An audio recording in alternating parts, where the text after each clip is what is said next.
all that said, I want to turn to our next guest, someone who I've had the pleasure of interviewing a number of times. And I want to say, as I've been trying to, as we highlight some of the academics I bring on this platform, I will not claim to be in this man's circle of friends, which I think is an important point I'll come to in a minute.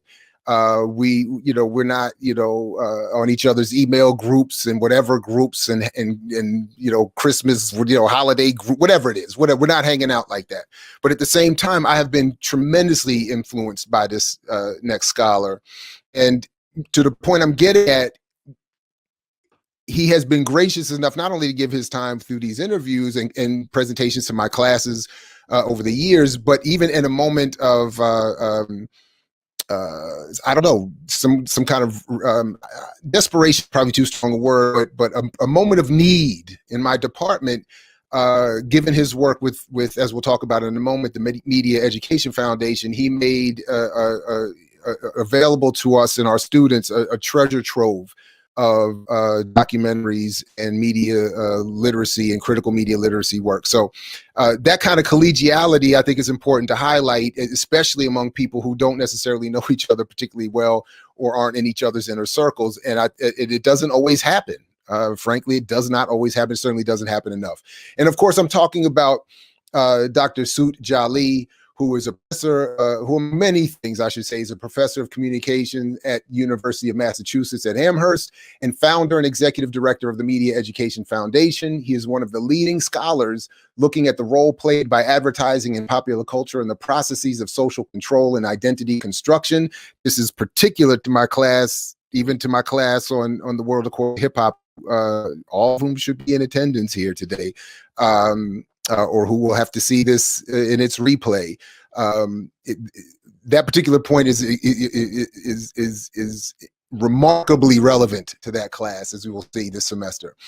He is also the author of numerous books and articles on media, including The Codes of Advertising and Enlightened Racism. He is also an award-winning teacher, a recipient of the Distinguished Teaching Award at the University of Massachusetts, where the student newspaper has also voted him the best professor. In addition, he has been awarded the Distinguished Outreach Award and was selected to deliver a distinguished faculty lecture in 2007. He is perhaps best known as the producer and director of a number of films and videos, including Dream Worlds, Desire, Sex, Power, and Music Video, Tough Guys, Media Violence, and the Crisis of Masculinity, and Hijacking Catastrophe, 9/11 and the Fear of Selling American Empire. And that deal with issues ranging from gender, sexuality, and race to commercialism, violence, and politics. Born in Kenya, raised in England, educated in graduate studies in Canada. He currently lives in Northampton, Massachusetts, and he's joining us here this afternoon. Dr. Sut Jhally, welcome. Good afternoon. Thanks for joining us. Hi, pleasure to be. Pleasure to see you again. I haven't spoke to you for quite a while. So it's been a long time. Nice. It's been too long. Yeah, so I appreciate that. Thank you very much. So there's a lot, obviously, that I would want to talk with you about, but I wanted to start with something, if I could, because I listed a number of the documentaries that you've been involved with, and thankfully been involved with it. But I also wanted to start with a more recent documentary, The Occupation of the American Mind, and in particular because of something I heard you say in an interview not terribly long ago, which I thought was. Honestly, I felt you were being harsh on yourself, but I thought it was an interesting statement that I wanted to start with, where you said you thought you were a coward. You referred to yourself as a coward for not taking up the issue of Palestine sooner, I guess, or earlier in your career. And you shared a story about the late Edward Said that sort of prompted that feeling. And I was wondering if you could start with sharing that story with us here today, and then to talk about why you felt that way, and maybe what the occupation of the American mind is meant to do to maybe as a response. Sure. Yeah. It's. I was talking about the reluctance that academics, or almost everyone has, to discuss the Israel-Palestine conflict. And to especially, address it in a critical way. And I thought back to my own history on this. I've actually just retired from UMass. Oh, so wow. I'm, Well, I'm congratulations. Okay. yeah, so I'm now a professor emeritus, but I teach a course. It hasn't made much difference, especially in these times. So I've been a professor at UMass, for like 30 years now. And teaching courses on propaganda and ideology and media and international relations and how the media cover international issues. During the first 10 years of my teaching those things, I had never dealt with Israel Palestine. I hadn't looked at media representations of the Middle East. And this really came home to me, like, why hadn't I done this? It was in the back of my mind. And then I think it was about 1996, I was at an event that was honoring this great Pakistani American intellectual, Iqbal Ahmed, who was one of the great, third world liberation thinkers. And he was teaching at Hampshire College, which is a college close to me. And Edward Said, the great Edward Said, came to speak at this event that was honoring Iqbal. And when Edward got up, when Said got up, and again, if you don't know who Edward Said is, look him up, because he is one of the kind of founders of post-colonial theory. I mean, he's one of the giants of the 20th century when it comes to intellectual issues. And Said got up, and when he got up, he had tears running down his eyes, and he said, the reason I'm here today is because when the rest of the left and when other progressives forgot the Palestinians, Iqbal did not. And Iqbal talked about, what Israel has done to the Palestinians and Palestinian human rights. He kept talking about it, even at great academic cost to himself. And I said, and Said had tears running down his eyes, because it was this, like, in this time that that Iqbal was one of the people that expressed solidarity, even when it wasn't popular. And I thought to myself, at that time I was watching this, I thought to myself, why haven't I? Here I am. I was already a tenured full professor, and it was like, why haven't I dealt with this issue? Okay, if you're dealing with issues of propaganda and international relations, the prime case is the way in which Israel has controlled the discourse in the US to make it appear as though Israel is the victim and not the aggressor in this conflict. And it's like, okay, why haven't I dealt with it? And I realized it was because I was, if you deal with these issues, you're going to get attacked, and you're going to be called a racist. You're going to be called an anti-Semite. You're going to be called all kinds of things. You're going to be called a bigot. You're going to be called a Nazi, and that fear had stopped me from really dealing with this in any kind of in any kind of way. And I just realized at that point, like, what's the point of tenure? Which is what I had. What's the point of tenure if you don't use it? What's the point of the intellectual protection you have, which very few people have? And if academics who have tenure don't use this, what's the point of it? And I realized I was being intellectually dishonest and a coward at that time. And at that point, I said, it's time to get real and deal with these issues. And that's when I started to deal with Israel-Palestine. Not because there's anything anti-Israel about it, but if you're dealing with issues of propaganda and public relations, then this is the prime case to study. And that's how I got into it. It actually wasn't through the conflict; it was actually through the media representations of it, which then leads you into thinking about the conflict in much more general ways. And since that time, I'm really happy to say I did a film with Edward not long after, which again I would recommend to anyone. It's actually on for free on YouTube. If you look up Edward Said on Orientalism, and you put my name in, if you put my name into it, you will see this documentary that I did. I introduced it. I was a lot younger looking at in those days, which is almost 20 years ago now. And we did a film, but I also did a film a few years later called Peace, Propaganda, and the Promised Land, which is also on YouTube, so you can watch that for free, which is about the propaganda around this. And then just 4 years ago, we did an update on that, a new film called The Occupation of the American Mind, Israel's PR war on America, which again followed up on this. And so one of the reasons I kept working on it is because very few other people are.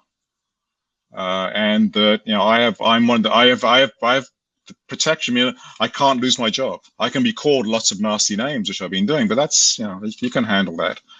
And that's the responsibility of intellectuals, the responsibility of progressives at an academic in institutions that have that protection to raise questions that can't be raised elsewhere. And so I teach about it in my classes, and I do these films on it. Yeah, so that's the story. Started from this realization that I was, succumbing to the pressure, succumbing to the exact thing that I then ended up studying, and to figure out why is it that so many people are silent about this. Yeah, and it can certainly be sort of an insidious pressure too. I mean, it's not. I mean, it doesn't. Yeah. Anyway, I appreciate that. I get it. It just happens. People just start making decisions about what they focus on, not, and it's anyway. Yeah, I mean, it is. It wasn't like really on my mind until I mean, Ed, when I heard Saeed talk about it, that's when it became clear. And one of the other reasons people don't want to talk about it, and I think this is actually the case just for ordinary people, they don't really want to have an opinion, or because I think they don't know enough, because it's presumed that this history is so complex and you have to be an expert to be involved in it. And I've kind of fallen into that. And when I started to really look into it, in fact, the Israel-Palestine conflict is one of the simplest conflicts to explain. There's nothing confusing about it. Israel is a colonial settler project. Their aim is the aim of the Israeli state for a long, long time, has been essentially to make sure that the Palestinians have no rights, and that they're looking to establish control between the sea and the river, which is the phrase that often gets other people into trouble. But they want to establish total control within that, and it's not a difficult history. And once you realize it's not a difficult history, then it becomes absolutely clear which side any progressive should be on. And what Israel is doing through its public relations, and this is what our films are about, is to confuse that. Is to confuse that very simple history, and to try and turn it around on its head.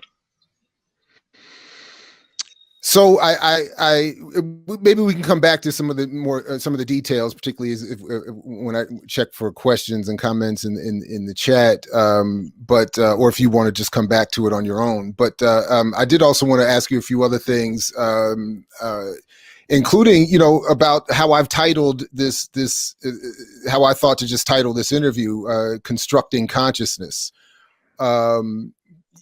So I thought I would just ask you to explain, even though I've given this interview that title, I was wondering if you could explain what that phrase means to you, given your extensive work again in advertising, or what McLuhan called the vast military operation of advertising, propaganda, ideology, and so on. What does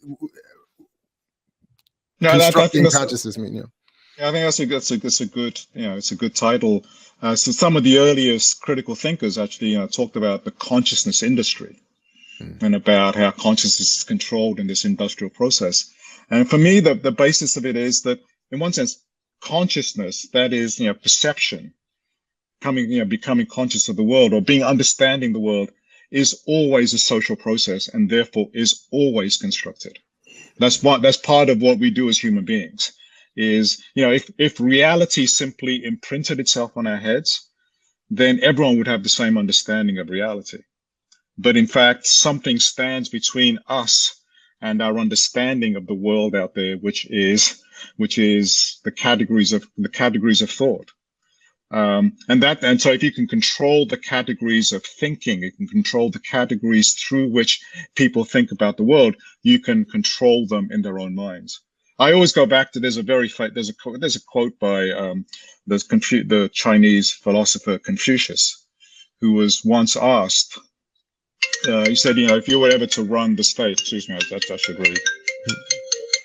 I should have turned that off before I came. He was once asked, if you were ever to, rule the state, run the state, what would you do? And he answered, he said he would, quote, rectify the language. And what he meant by that was, if you control the language, if you control the categories of thought, control the categories through which people express themselves, you don't need to have soldiers on street corners. You can control people in their imaginations and in their heads. And essentially, that's what American public relations realized, or that was the understanding they came up with early in the 20th century.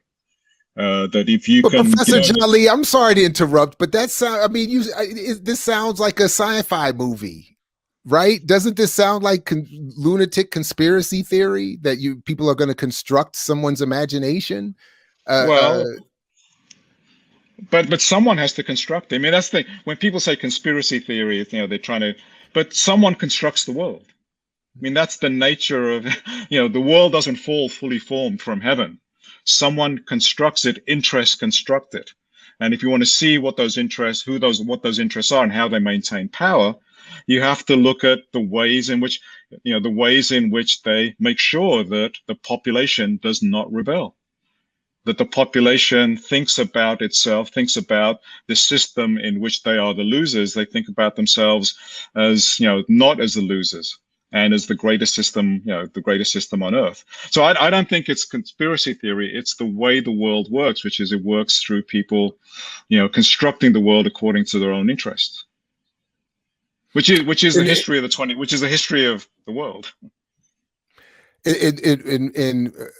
Again, one of the reasons for my horrific, you talk about your cell phone. One of the reasons for my horrific beginning to this live stream was being sort of caught up in a class that I was just coming from, where one of the discussions we were having was the students were asking sort of why was what happened on the 6th here at the U.S. Capitol sort of not happening more often and in larger number. And, and I just sort of suggested to the point I think you're getting at here, that one of the reasons that all of this inequality is being held together through messaging, to the extent that it is, and so I wonder what you think about that, or how, or in what ways you have been looking to interpret maybe what happened on the 6th last month, or what is happening in the country and the world now more broadly. Yeah, well, that's a big question. I mean, but going back to the issue of the way in which people think about inequality, I think that's what, if you go back to, let's go back to Trumpism and the rise of Trump. I mean, what Trump recognized, whether it was deliberate or not, was that, neoliberalism and the economic order we live in, has created a lot of losers, and there's a lot of people whose lives have not been improved by neoliberalism. And what he did was, and no one was talking to them. That was the thing. The Republican Party wasn't talking to them, and the Democratic Party was not talking to them, because the Democratic Party itself is beholden to its own funders, which is finance capital. And so the two main parties were not dealing with, the experience of a great deal of people in the country. And Trump comes along and says, actually, the people and he was especially framing it to, not to everyone, but especially to the white Republican base, was to say, the reason why your lives are not so great is because of those immigrants. The reason your lives are not so great is because of these black people. Their lives that you used to have a great life. That's the make America great again. It used to be great before these black people got uppity and demanded their own rights, and before women got uppity and demanded rights, and before gay people. Let's go back to those 50s, that time in the 50s. And so he's giving them an explanation, or he's giving some of them. I think it is also, I don't want to overplay how I think there's some very powerful people behind Trump as well. And there's and we know the people who were involved in the Capitol invasion. They were not all working class people who were That's right. That's right. I mean that this is a coalition, and that's why I think it's what Gramsci called an historic bloc. It is made up of many different kinds of people, but they are the most powerful political bloc. But going back to your question, what Trump did was he gave those people an answer, and he says that these are the people to blame, and that's what they've latched onto. I always at this point I remember back in 2015 or 2016, I heard a talk by Benjamin Jealous, who is he used to work with Bernie Sanders, an ex-head of the NAACP, and he's really a very impressive character. And he came to speak at the university, and he said, he was actually on the Bernie on the Bernie Sanders campaign in 2016, and he says, when you work on the Bernie Sanders campaign and you go travel around the country, the last thing you do is to actually go to the campaign event itself, because Bernie gives the same speech no matter where he goes. And he says, I'm not just saying, he gives the same themes. He gives literally word for word the same speech wherever he goes.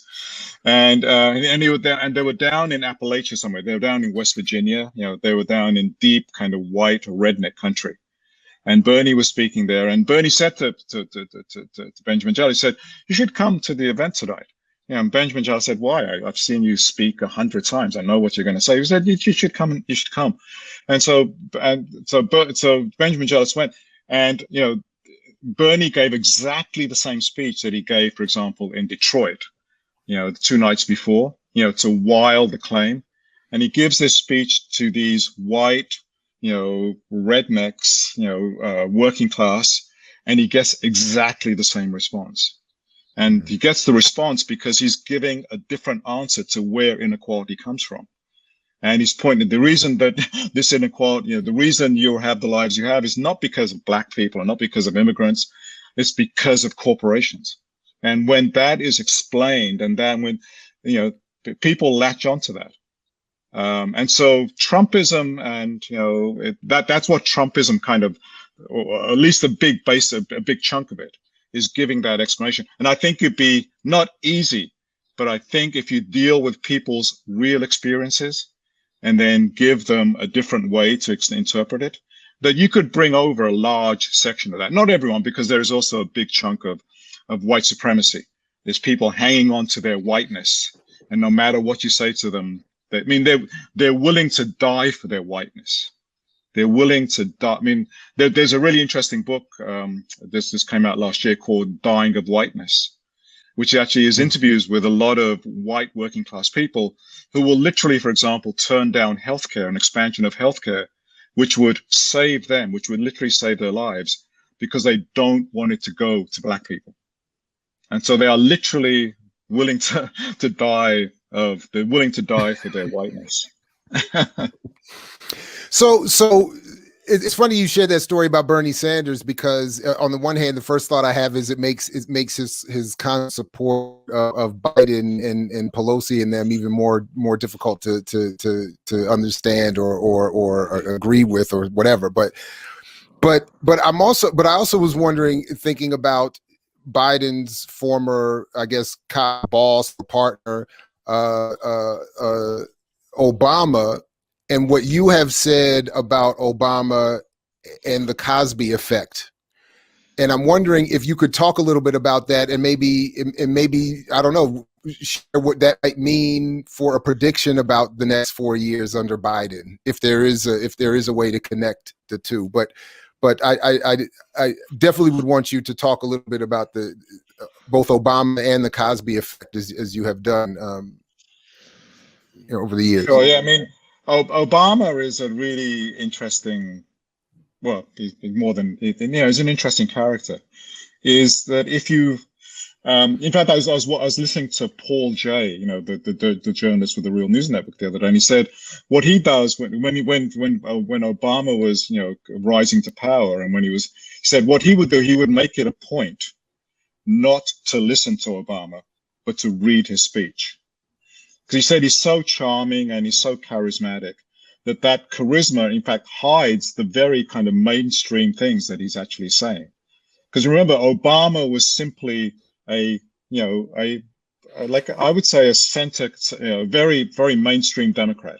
He was not a liberal. He was not a radical in any sense, and yet he sold himself that way. And so the journalist Chris Hedges, talks about Obama as a brand, that he sold himself in this emotional way, and the brand, you latch on with your emotions to the brand, whatever, we can be better, or whatever the phrase was, and you don't actually Yes, we can. You don't pay attention to the actual basis of it. And that's the way brands work. Brands work emotionally. And essentially, Obama worked emotionally. He worked emotionally, I think, for large numbers of Black people.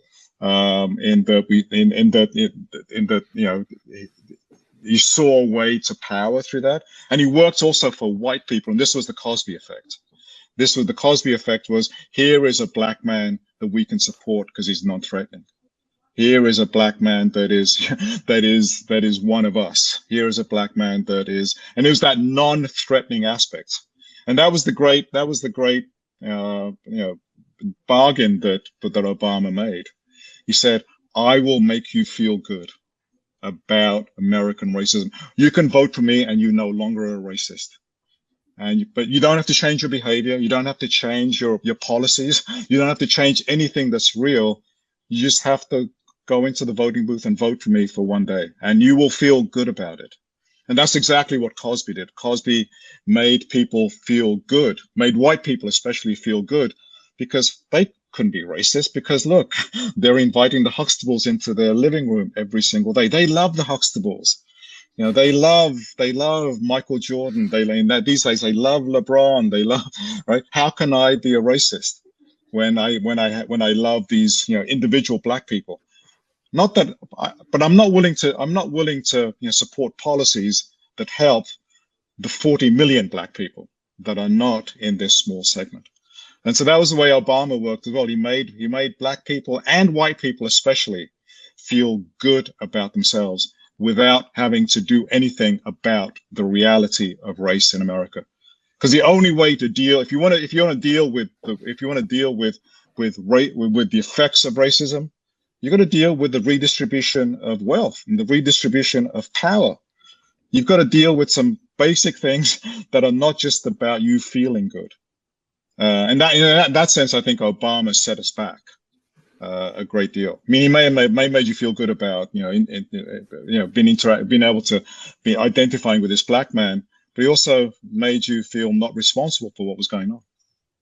I think it's perfect also that you mentioned LeBron, because I'm wondering, so then clearly when LeBron listens to Barack Obama, and who tells the NBA players not to strike and to go back and play and just put the slogans on your shirt, and then LeBron goes back and plays with, just putting Black Lives Matter or, say her name on his shirt, then if I understand you correctly, we could argue that actually makes his white NBA fan feel even better, that's even less threatening than some might think it's seeing him put on a shirt with a slogan on it, given that he's not making any specific appeal to a redistribution or a threat to power.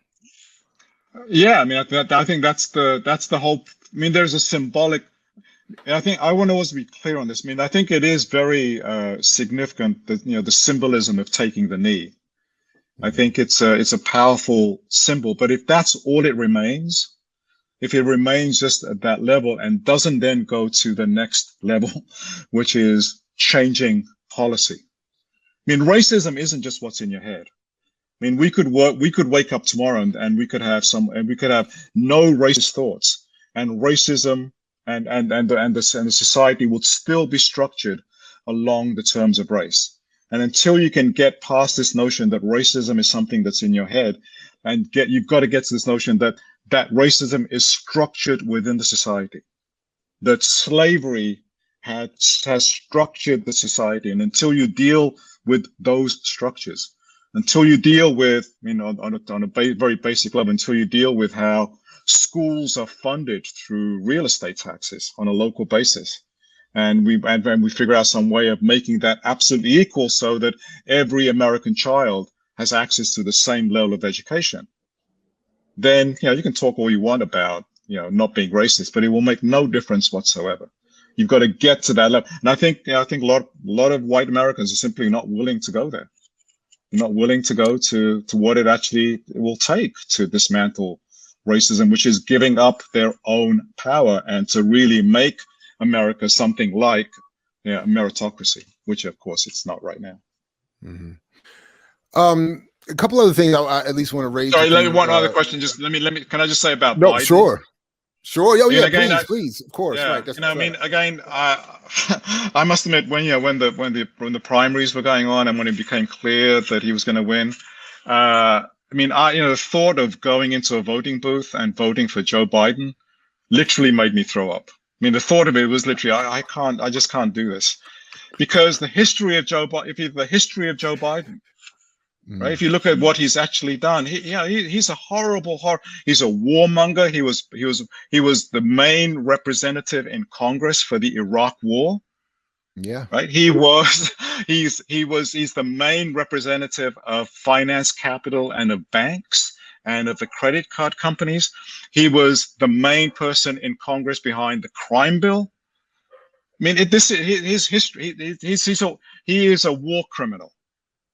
And yet here we are now, where we are faced with, this is what as you said, Bernie was behind him.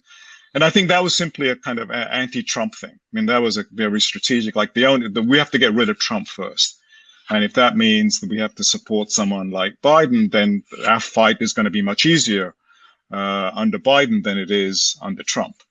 And I don't think Bernie has any illusions on that. And I think we'll see in the next 4 years that when as Bernie, I think is going to keep constructing his own coalition. We'll see the conflict with Biden. But the question is will Biden change? Because for him to be able to solve the problems, he's got to go beyond neoliberalism. He's got to go beyond austerity. And I think the good side there, he's got to be bold, and he's got to be a kind of FDR figure, and he'll become an FDR figure, if the pressure comes from the left. I think this is an open question. I don't know if he'll do it, but the early signs are good. The fact that he wants to do a 1.9 trillion, COVID intervention, and it is looking into, investment in infrastructure. This is what is necessary for him to survive and for the country to survive. Whether he will do it or not, domestically he may do it. The other issue around Biden, and I urge people to really pay attention, this is around foreign policy and what they do around the world, because the people he's appointing are old cold warriors. That was honestly going to be my unfortunate, where we would just have to disagree. My thoughts on his domestic policy. He's appointed Obama's whole crew, Clinton and Obama's whole crew. So, and already rolled the troops into Syria and all that. And then I also think he's the stimulus thing. But so we'll just, it doesn't matter to me for this conversation. It doesn't matter to me. We won't agree on this. It just doesn't matter. I don't disagree with you. As I said, I'm trying to be hopeful. Yeah, I can't. I can't. Anyway, but and that's fine. I honestly, really, I was just interested because I don't know if it was. I hadn't really thought about it until just before we started talking today. I knew I wanted to ask you about Obama and the Cosby effect, but I really wasn't sure if there was something that that sort of approach leads us to conclude about Biden, if or how he might fit in or if at all. And I was just thinking of it. So anyway, that's where I was just. But if there's a way of analyzing what maybe he learned in how to approach, or the handlers of Obama who are now helping him learned in developing an approach. Anyway, I don't know. But that's fine. I think what he's learned is that you can play the symbolic game when it comes to race, without having to play any game, without having to make any real changes. Yeah. And for me, it's the issues around race. All these workshops around around microaggressions or feeling good around it. Yeah, that's all very well and good, but unless you're willing to change policy. Right? Unless you're willing to change policy, then it will have no impact whatsoever. It will just make you feel good. It'll make you feel good and make you feel, I took this workshop, I'm not a racist. And I think that's where that's I think the way to judge Biden is on the actual real investment that he makes, and how it impacts. So one of the reasons, well, one of the uses to which I want to put this conversation is for my class this semester. Well, two of them actually. One of them is on public opinion and persuasion, and the other one is on more about the history and the world according to hip hop, where we'll look at the music industry, and where I know you have done historically some work. We mentioned more documentaries in the intro. And I'm wondering if you could say a word about where your analysis of our media environment takes you when you look specifically at the music industry, either historically or to the extent you've been paying attention to it in its most current formation. I haven't really been thinking about the music industry that much. I mean, I think if you look at the current media environment, you've got to really come to terms with what's happening online, and it's no longer about the mainstream media and television. It's about Facebook and it's about the online. And I think if you look at and oftentimes people say, well, we're in a totally different world right now. We're not in the old world of propaganda. We're now in a new world of social media where people can construct their own worlds, etc. And what I always tell people is, okay, we have to essentially, the way of understanding anything is following the money. Where is the money coming from, and what has changed within this new environment? And in fact, nothing has changed. And this goes back to the analysis of advertising. It is advertising that is driving everything. That the organization of Facebook, the organization of Twitter, the organization of Snapchat, the organization of Instagram, all of that is tied up to collecting eyeballs. Nowadays, it's collecting eyeballs to sell to advertisers, and it's also collecting data, which we are giving for free to these corporations, and about how they can target us better. And so there is, for me, there's almost, it's actually it's become the kind of the absolute, the logic has gone to its extreme lengths now, in which the media has turned into nothing. There's no content anymore. There's no content because we create the content.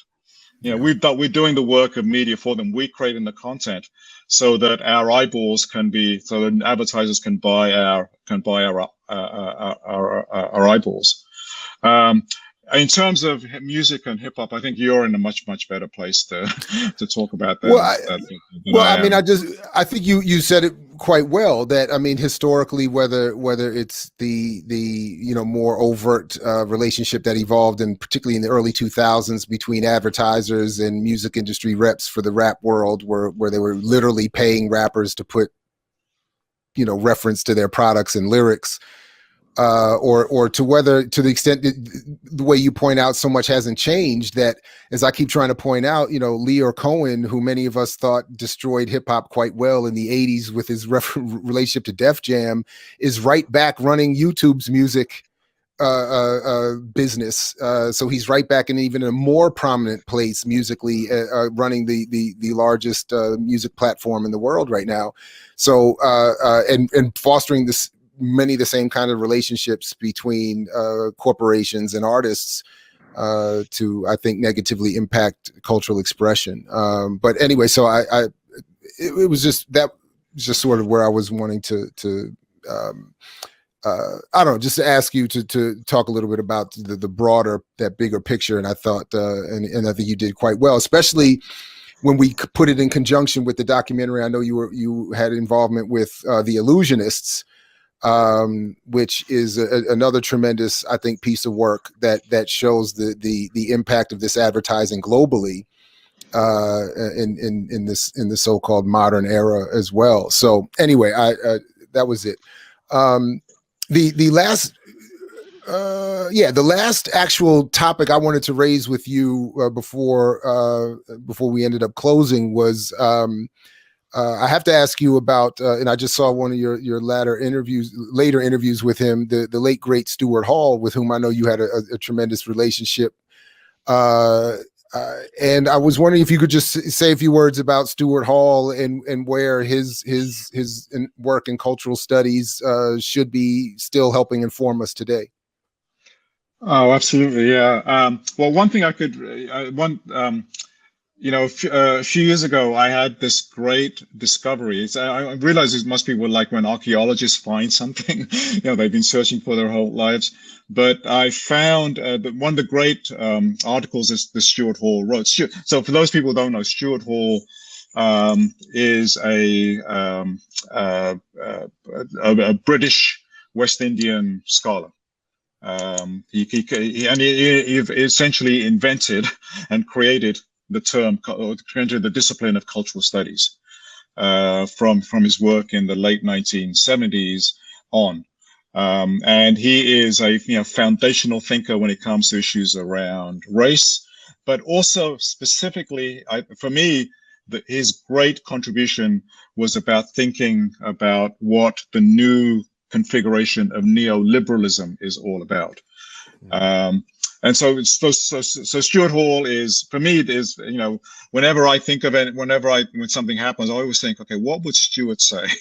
How would Stuart analyze this? Because he had a particular way of analyzing this. Anyway, so Stuart was this, for me, and I think for a lot of people, this very central intellectual political figure around issues of race and especially of Marxism. And so one of the great articles that he wrote was in 2004, was called "Through the Prism of an Intellectual Life." And if people have not read it, I would really urge you to go and read this. It was a text of a lecture that he gave in 2004 at a conference. And I discovered that there was film of this lecture that he gave. And I never even knew that it existed. And again, Stuart is one of the great speakers you will ever hear. And so I found this lecture, which I then managed to get, and I did some mastering of it, and we just released it.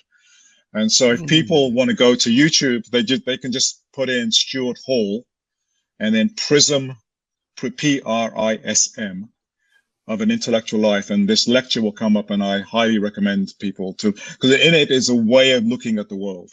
In it is a way of thinking about the importance of theory and then the importance of power in thinking about where we are.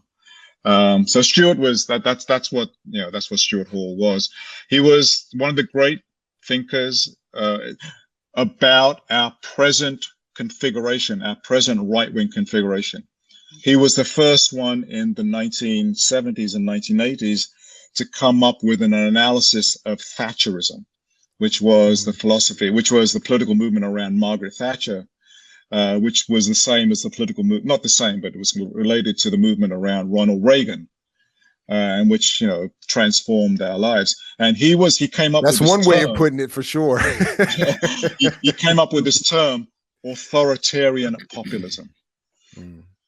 And if you want to understand Donald Trump, authoritarian populism is the way to understand it, which is this strange combination of authoritarianism but connected with a very popular appeal, where it appeals to large numbers of people.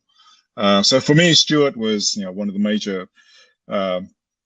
If you want to understand where we are right now, Stuart Hall would be a very, very good place to start, and this lecture would be a very, very good place to start. Right on. I'm just so I don't know if a few minutes. I don't know exactly what your time is like. I just want to. I've exhausted my list of questions. I just wanted to quickly see if there were any in the chat that we could address. But I certainly appreciate you taking the time. It's always good to catch up with you. And I've certainly learned and continue to learn so much from the work you've been putting out. Sorry, could I, if we have a couple of minutes, let me just say sure. one thing. Yeah, around sure. Around issues of, this last year has been pretty incredible around race. We had the demonstrations around the death of George Floyd last summer. Mm-hmm. Mm-hmm. And then we have the Capitol Hill insurrection. And I think those two events are the history of race in America.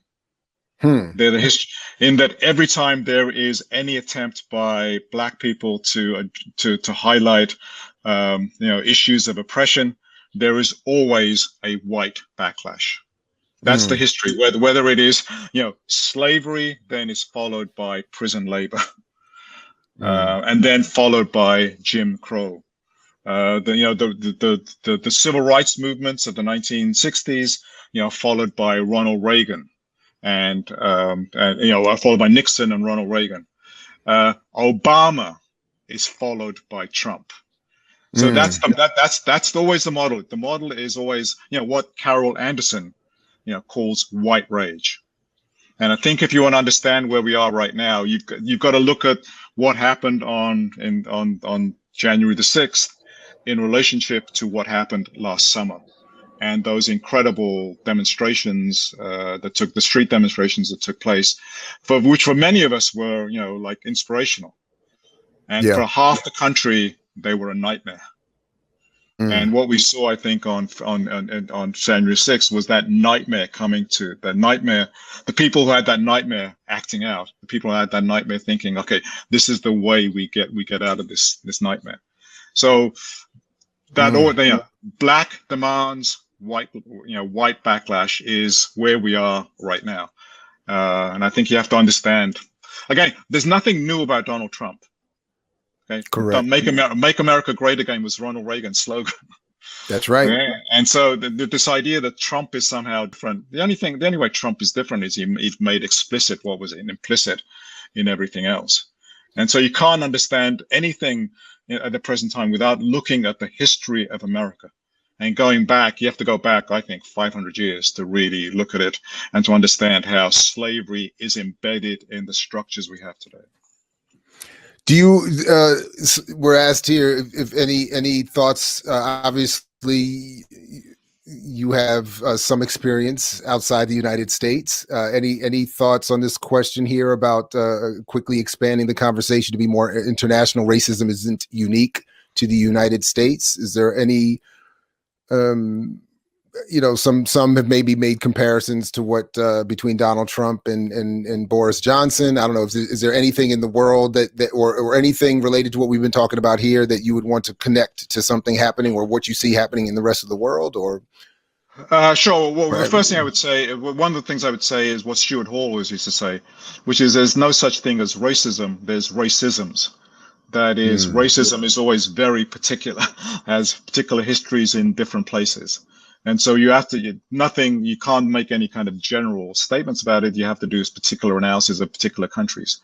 But in terms of looking at what's happening globally, we live in global times. And I don't think it's any accident that you're seeing the rise of similar types of right-wing leaders. Whether it is in the U.S., whether it is in Britain, either with Boris Johnson or Brexit, the Brexit vote, whether it is in Hungary, whether it is in Brazil, that you have the rise of these right-wing leaders everywhere. And I think one of the reasons for that is the globalization. The neoliberalism is a global phenomenon. And the neoliberalism has had an effect on countries, all around the world. And what it's done is essentially, there are some winners in neoliberalism, in the neoliberal structures we have, and there are a lot of losers. And the people when I say losers, people whose lives are worse. And you can see that's what is common to all these societies. And those people that have lost, if you can appeal to them about their loss, and then say the reason your loss, the reason you're losing is because these people are winning, and these are people these immigrants who are winning.